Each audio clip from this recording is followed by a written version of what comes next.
The best cooking Hello, live song. community. How many of you know this song? It's So Jackie good. Porter, the financial confidant.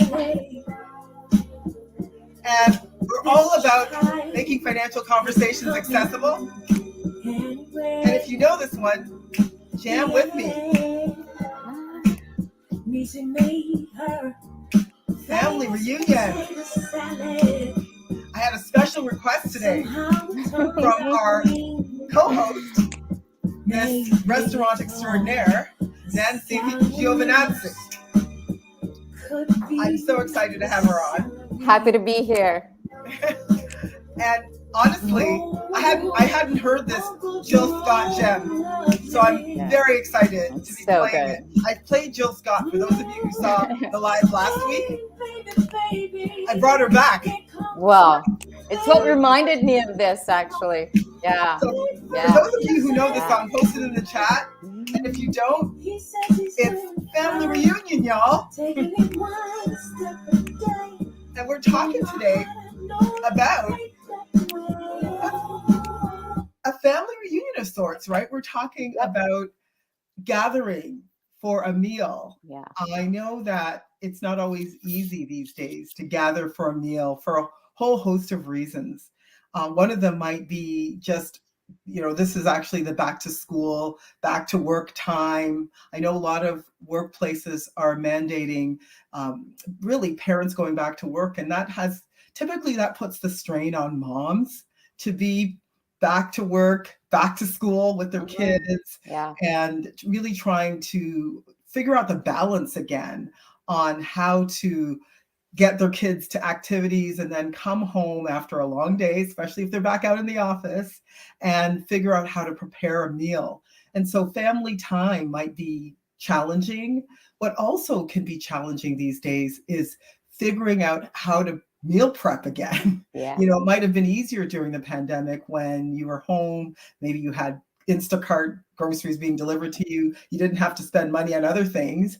And Instacart delivered things. You had time. You had more balance. But finding the balance these days can be challenging. But also, how many of you are struggling and getting sticker shock from grocery prices? If you're someone getting sticker shock from grocery prices, please post in the chat. We feel you. We hear you. These are definitely conversations I'm having with clients about, their growing their family and figuring out how to feed them and be able to afford to pay for it. So without further ado, I wanted to reintroduce Nanci Giovinazzo, right? Did I say Giovinazzo, who is here? She's dealing with a special kind of challenge, financial challenge. If you're a restaurateur, you might know what it's like to hire someone like her, because in this age of rising food prices, if you're a restaurant, you have to deal with rising food prices, food that has a short shelf life. Yeah. And in the meantime, try to figure out how to turn a profit. Yeah. So families, if you think you had it hard, after the last 2 years or 3 years of COVID, restaurants still trying to figure out how to go back in the black and get out of the red. Imagine what they're going through. So they consult people like Nanci to get ideas on how to do this. So I thought, what a treat to have her on today to talk about how we can do this. Home cooks can figure out how to make the most of their meals and live their best life when it comes to meal planning. So I'm so excited, Nanci, to have you on. We met recently and I've become Nancy's best friend. I don't know if she realizes that, but I don't know, Nanci. Just as soon as I know where you live, you're in real trouble. But anyway. No, we hit it off right away for sure. We did. We were having this amazing conversation about food and how, it is a challenging time for people, isn't it? And tell me what you're seeing. I mean, first of all, actually, let's delve into a little bit of your history, because I'm telling people you're a restaurant extraordinaire, but I'd love to hear about your journey, because you used to be an owner of a restaurant, didn't you? Yeah, quite a few. At a very young age, I started with my ex-husband, when we were both very young, like in our early 20s, right after school. Yeah, we finished school and thought, we're gonna we're going to open a cafe, we're going to open a For sure. specialty That's what food I thought shop. about. Well, it was a different time too, right? It was the late 80s, early 90s. It was the 80s, yeah, when we first started. So a long time ago. And the city was, we started on College Street and then went on to open quite a few locations after that. And then a few on my own after the marriage broke up. So I've been in the industry since I was very, very young in so many different aspects of it, right? Yeah. And tell me this, what have you learned? Because truthfully, to come out of owning restaurants and advising, what kind of lessons have you learned on that journey? Oh my God, where do you want me to start? Give us some of your top ones that home cooks can Well, listen. yeah, and my own personal journey through that, Absolutely. right? Absolutely. That was intense, being on my own and trying to figure out how to do this as a single person now. Oh my God, what am I doing? Okay, I'm going to start my own restaurant by myself. It's like insane when I think about it. But anyway, I did, and was very, very lucky. They were pretty well all quite successful in their own right, and still very much loved, which is such a wonderful thing to feel, and meet people that still like Dianca, who we know that still loved the restaurants and the locations that we built, right? But one of the biggest challenges for me at the time was figuring out the financial component, right? Great. Okay, you've got a beautiful location. You've got everyone's coming. They love the food. Everything's good. But the financial planning was one of those things that was I just was like, the bookkeeper, here you go. The accountant, here you go. And then of course, at the end of when you get your P&L report, it was like, well, we're so busy. Why aren't we making more money? I don't understand where it's going. So really, it was me going back to really focus on the financial end, right? It's so interesting that you say that, because I find, when I do financial plans, when our team does financial plans with clients and we're looking at where they're spending money, sometimes they're surprised at how much their groceries actually cost, especially, revisiting their plan from 2020 or 2019 and then looking at it now. They're trying to figure out where their money is going and they're shocked. And then you kind of have to make the decision. Do you just accept that you're spending more, or how do you figure out how to do more with what you have to work with in that category, which sounds similar to what you would very much so. As a business owner? How do you like leverage what you have to spend in that category? For sure. Yeah. And the first step, of course, is to figure out where your margins sit, right? Menu pricing, that's one of the main things. Like food costs and labor costs are going to be what we call the prime costs, right? Those are the major drivers to a restaurant I success, think right? the food costs have, I think people are recognizing things like meat, fruit and vegetables have gone up like crazily. So I can just imagine what some of your restaurants are dealing with. Well, yeah. So right now we're working through different kind of the good news is that we're slowing down on meat, on the heavy protein meats, right? The red meats and the more expensive items, right? We're now looking at, I've got Trinity is one of my clients, Trinity College, and we're looking at the 5-year menu planning with 45% vegan, right? Really? That never happened before, right? You're like, okay, no, maybe a few items on a menu would be vegan based, right? Or vegetarian based. But now we're really moving towards a more vegan based, more vegetable based menu development, right? And so this is part of introducing those grains, introducing the beans, beginning to look at those things as the staples, right? And the things that are still very strong, really high in protein, but are not super expensive, right? We're kind of going back, we're going back. So what I'm hearing from this, if I'm listening and I'm a consumer, is okay, maybe you had lots of red meat during the pandemic and it wasn't that bad because, you weren't spending money on other things. Exactly. But now, do you think that's the best use of your financial resources in the groceries category? Should you be looking at, okay, our family always bought this many steaks or this much meat. Maybe it's time to look at alternative proteins. Absolutely. And that Yes. actually might even be healthier for And you. it is healthier. Exactly. So that's where we're beginning to look at, the industry moving. It's moving very quickly in that direction. Really? Yeah. Oh yeah. Like that's the sort of the future of food focus, right? I've got a client now who is called New School Foods, who's developing a salmon, vegan-based salmon protein, very high in protein, and it will be in the grocery stores. It's now the plant is being developed here. It's being built. So this is the direction that it's going now. Are the prices going to be super expensive? Will they go up in price? And so probably, the way things are going, yes. So it's then a question of how do you begin to look at your menu planning in the long term, right? We're looking at like a restaurant would, right? Right. What is your weekly planning, your monthly planning? But before you even start that, what is your family like, right? What do they like? And can you make what we call the signature dishes, right? In a Ooh. restaurant, right? They're going to be like the 20 items that you never change, right? Well, Yes. how do you make those way ahead of time? What is it that your family really loves? So, Yeah, so I think that's a great question. So I'd love for the home cooks out there to post in the chat. Do you know what the popular family yeah, meals are, the hits? And if you do have hits that your family like, yes, make more of this, please post in the chat. You might be giving some of our confidant community some ideas as well. So what are some favorite family meals out there that you're enjoying and that your family's enjoying, perfect. that Yeah, you kind of have on rotation? It's kind of like Taco Tuesdays, or yeah, yeah. or So Meatless Wednesdays, or whatever the exactly. case may So be. make a list of those things, right? And then so we call that the signature dishes for a Right. restaurant. I They never love that. change. Yeah, I yeah. don't Those have any are. signature dishes, Nanci, which is why we're becoming best friends. But keep going. But whoever is cooking, I'm sure they, every time you sit down to dinner, like, I love this. This is great. So check, yes, I'm going to keep. That's a keeper, right?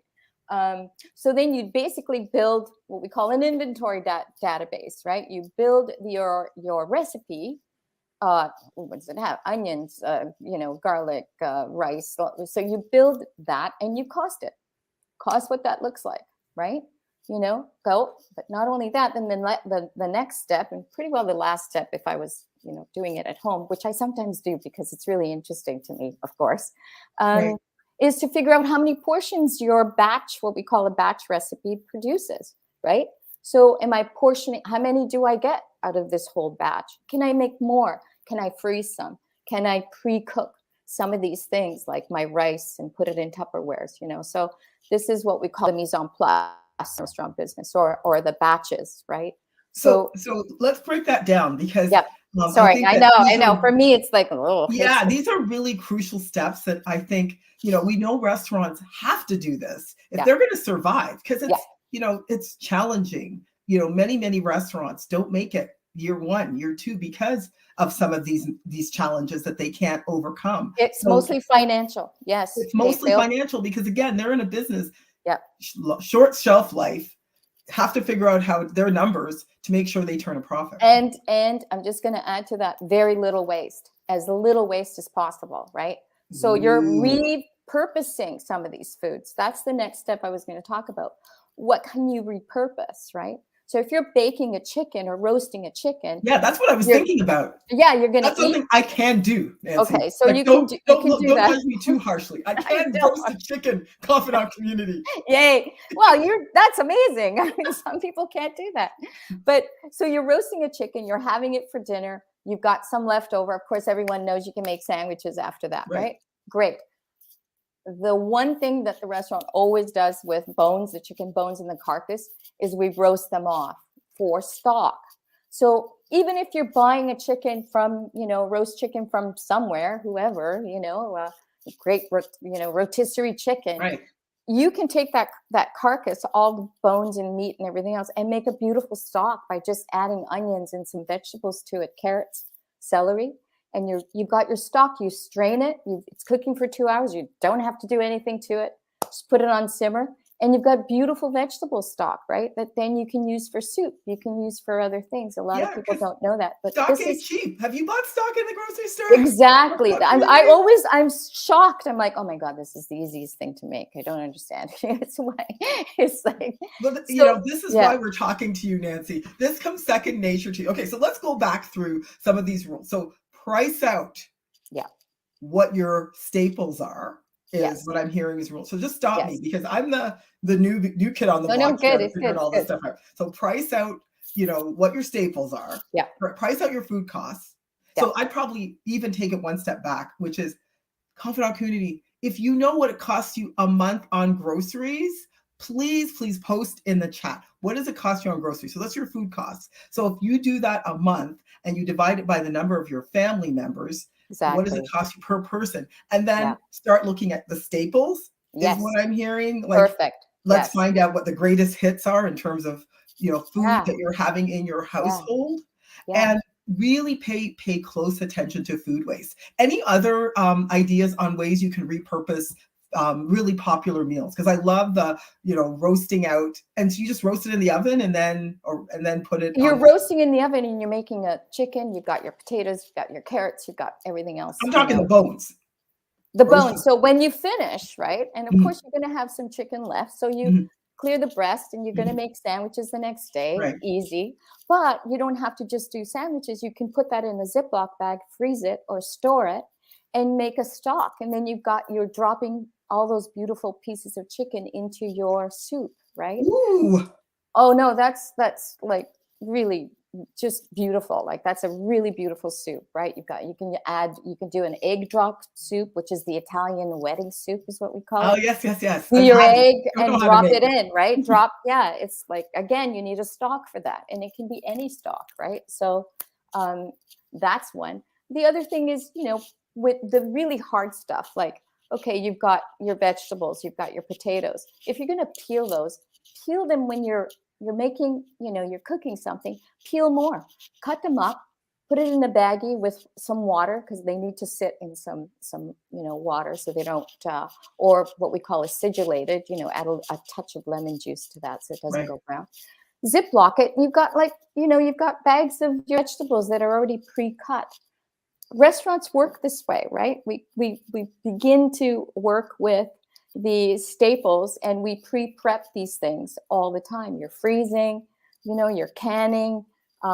Yeah, this is part of, and you also, so I'm going to go back a little bit to Right. the signature dishes.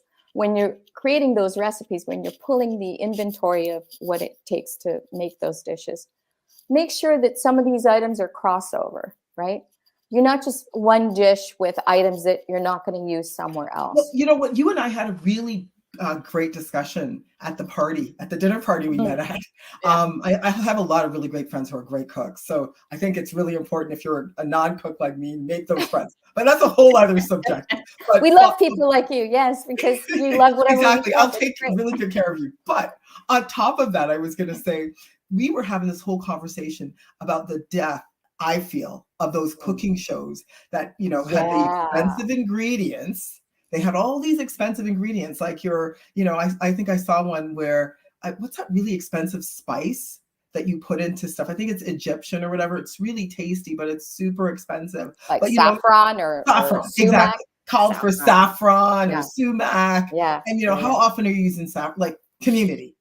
Yeah. Sounds like a great idea. Yeah. But how Yes. often are you going to be using that in your greatest hits menu, as we put Exactly. it with? Exactly. Yeah. This is part of it, right? Right, right. Sure, you can have those little specialty items. No problem if you're cooking for, more than just your family, or you're cooking a special meal and you want that specialty item that you need to have. But yeah, I mean, truffles, truffle oil. I can't tell you. I'm like, no, no more truffle oil. Please stop.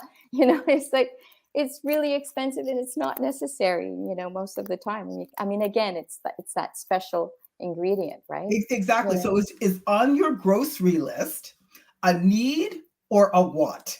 exactly. Right? So the essentials, if you're someone who's really thinking deeply about how you can cut your grocery bill, you know, are some Yeah, of the investments that you're making on the food front needs or wants. Can Yeah. you, as you're talking about repurposing things, you can use more than once in different Absolutely. recipes. In And different recipes. we're That's the gonna, key. just so you know, we're gonna like put a bug in Nancy's ear, see if she has any recipes. You know, you're gonna have to stay tuned for the live summary to maybe get some of her recipes you can repurpose, because, you know, I get it. If you're like me, these things might not come naturally to you. So if there are some recipes, Nancy, that you have that, you know, you think people can leverage more than once, and, you know, really reduce as you said, their food costs. And, you know, you know, we were, as I said, we were talking about the show before, where there are all these cooking shows that, and they exploded during the pandemic. There was a million crazy recipes that people Oh, could yeah. make that Oh, yeah. were elaborate, that were expensive. Are these things you actually need on your food shopping list? Even Exactly. convenience products, like, you know, you were talking about chicken stock. If Yeah. you could make your own rather than buying that, where could that money be leveraged to get something else? Right? Absolutely. And then buying seasonal, you know, buying in large batches and learning how to can. I mean, I got to show you this. Okay, please. Ooh, This ah, is because tomatoes are in season. Okay, I'm Italian. Okay, you know. I Yeah. wonder.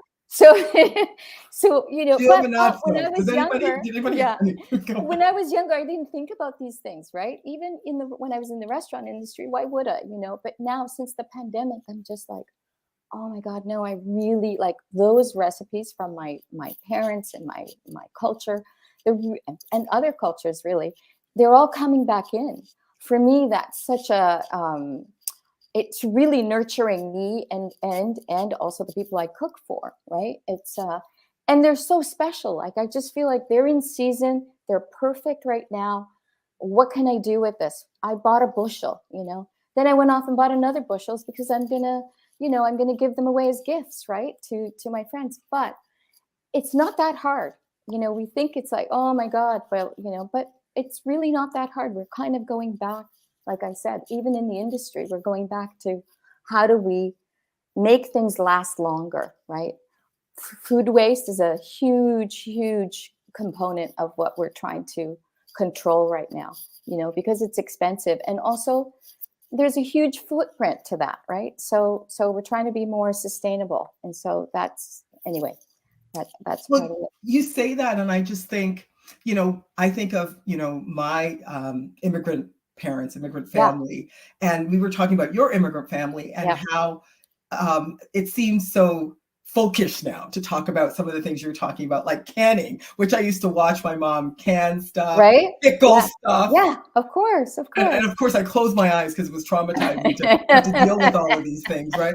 But now I'm recognizing why they did these things. Like, Yeah. if you're an immigrant, we were talking about restaurants, same thing. But if you're coming from another country and you have to figure out how to make a dollar out of 15 cents, Oh right? my God. So you're looking at ways to stretch your dollar further, like what you're talking about, like canning, like pickling, you know, buying in batches. And, you know, one of the things we were talking about is like the fast food movement versus the slow food Yep, movement, which yep. let's dig into that, because I think, you know, Mhm. that's why it's, if you don't do some of these things, it's so easy to end up in the drive-through somewhere, especially Ev after a long day with kids yelling at you in the At back, you. right? Yeah, got it. But, you know, this so, again, you know, slow food, Italy, right? It's part of the culture, right? Like, you know, I always say, well, slow food. Yeah, I told you this, right? I come from a small town in the mountains of southern Italy, right?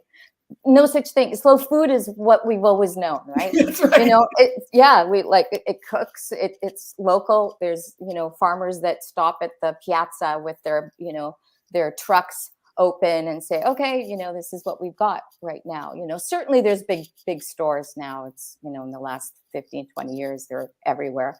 But we still have a very close connection to the land and to the seasons. That is part of our culture that I don't think is going away anytime soon, thank God. But what happens is you begin to connect to the product, right? You begin to connect and actually have build a relationship with what you're eating, right? And why I love cooking. We started this group during the pandemic, which continues, is that we cook together whenever someone's invited for dinner. Now we have a group of friends, and we all come and we all bring something, which really saves a lot, by the That's way. right. Everyone Potlucks, brings something. ladies. Potlucks come from our But we community, cook it in someone's kitchen, right? There's right? a couple of friends that have great big kitchens, and my kitchen's too small for, like, 10 people. But we all bring something and we cook it there together, and we all learn from each other, right? Which is great. It's like, oh, they know me as making pasta, right? So I'll make fresh pasta. There's someone that does, meat really well, and so he'll be, marinating and doing different things. It's been really a lot of fun, and I'm learning a lot, and people are learning from me, right? But the at home, one of the things that I really, really stress is that it does cooking together brings the family together. Eating together makes, is the cooking process is a big component to having the family sit together and eating. I feel anyway, because No, that's no, it's that's what I 100%. I grew up mean, with, right? Yeah, that's some family traditions. I mean, one of the things in our family, it was all about the Sunday dinners, yeah. right? So Oh that my was when God. these elaborate meals were done. Yes. Like my Jamaican mom was making like rice and peas and putting real coconut, breaking the coconut, which again was super traumatizing. But it is that whole exactly.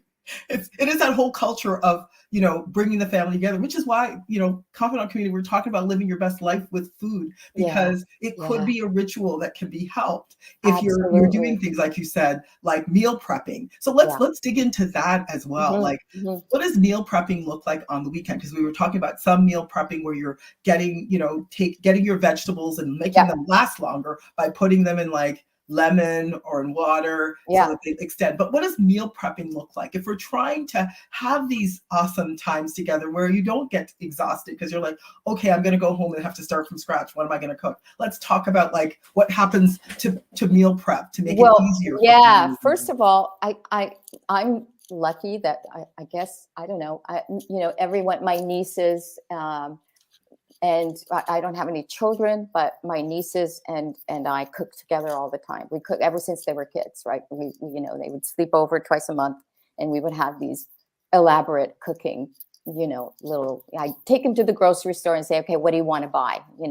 Only vegetables, of course, Of and course. meat. But yeah, and so then we'd cook together. And that's part of it too. Is like, okay, if we're going to do the Sunday or the Saturday, if you're cooking on a Saturday, cook more, right? Figure out those special items, right? And begin to cook more, build the batches. What are your batches, right? And then have the kids, have them involved, break it up, make it fun, right? This is something that they've made and they'll eat it. My experience is that they enjoy eating it if they've made it, This or is so true. yeah, This is so yeah, true. yeah. So it doesn't have to be, what I'm hearing from this is it doesn't have to be all on you. No, Get your kids involved. I mean, here's the thing is we're absolutely. all learning, as am I, adulting, and I'm in my 50s. We're learning adulting, which is really because these basic skills haven't Yeah. been passed on. And bless my mom's heart, she's passed. She was a caterer, and it's not like So I is didn't have mine. Right. You opportunities. told me this. Yeah. Wow. Yeah, exactly. But this is something that if you aren't intentional about it, it's very easy to lose that skill.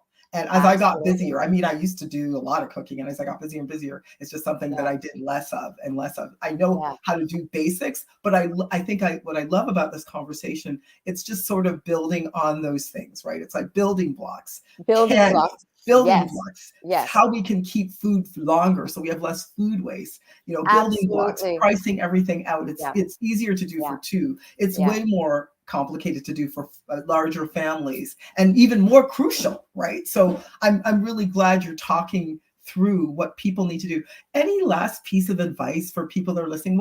What's the piece of advice you give a home cook that's that might help them to take the next step? Um, well, I think, I'm going to say again, start with what you love, right? There must be foods that you absolutely love and that your family loves, right? And maybe it's only a few, maybe start with those, start with like five, and then I would say the other thing is figure out a way to bring your family involved, bring your kids involved into that process. Yes, you love pizza. All right, let's make it together. I mean, you can go to the grocery store and buy already, pizza dough. That's beautiful, right? pizza dough. Okay, kids roll it out with some flour, and then you add their ingredients, and it bakes. They eat, it's just things like that that are really, really wonderful. So begin that community, that begin to figure out which foods really bring your family together, sitting down to a meal, right? And yeah, I think that's the way to start for sure. Confidant community, I hope you're making notes here, because this is some amazing gems you've dropped today, Nanci. I really appreciate this conversation. I think, as home cooks, we have so much to learn from the restaurant industry. It is certainly a challenging business. And, the business of finances, especially when it comes to figuring out how to create tasty meals for your families that you can afford. I think this is something in this time of inflation where everything costs more. People are figuring out even how to, where they're living, paying for that. And then the added pressure. Oh, I'm blown away at what families need to deal with. Really, I am, but I think one of the things that I also want to say is try to introduce, if you've got, the meals are based on protein, try to reduce that a little bit and introduce one or two, dishes that don't have protein, right? Exactly. That don't have protein, meat protein, I mean, but, and introduce the beans and introduce the grains, right? And so see how that works along with your signature dishes, right? Well, we're interested in your signature dishes, Nanci. So don't you worry, live community. I will be pressing her for some signature dishes, some vegan ones or vegetable-based or protein-based, ways to make it easier to stretch your dollar further. And if you are someone out there who's struggling with, bringing your finances together, figuring out how, to make room for some of your other goals, other than just paying for your groceries, reach out to us, reach out to our team. I see Jody's already put our information in the chat. We're happy to give you a half an hour financial consult to see if we can help you stretch your dollar further. Amazing. If you are just listening to this live, because this is essential listening, by the way. So sharing is caring. Please share this live. If you found it useful, share it with people that you know. We would love to get your feedback on this live. If you didn't get to watch all of it, don't worry, we've got you. We're going to have the live summary out there so that you can hear all of the recipes that Nanci hasn't told us about yet, but will, and also get additional contact information. If you're a restaurant who might need some consulting help, definitely feel free to reach out to her for that. Confidant community, it's always a pleasure. Such a great opportunity to connect with you today. Thank you so much, Nanci, for all of this. My pleasure. It was fun. I'd love to get you back on here. This was I'd love to come back. Scratch the surface here. I'll have some recipes for you when I come back. Yeah, so please follow us. We did a whole month. The whole of this month was dedicated to living your best life. So if you didn't get to see it all, you can check out our previous lives. Thanks again for tuning in, Confidant community, and see you next month, because this is our last live for the month. See you next month for a whole new set of lives. All right, talk to you soon. Have a great week. Have a great week, guys. Talk soon. Bye now.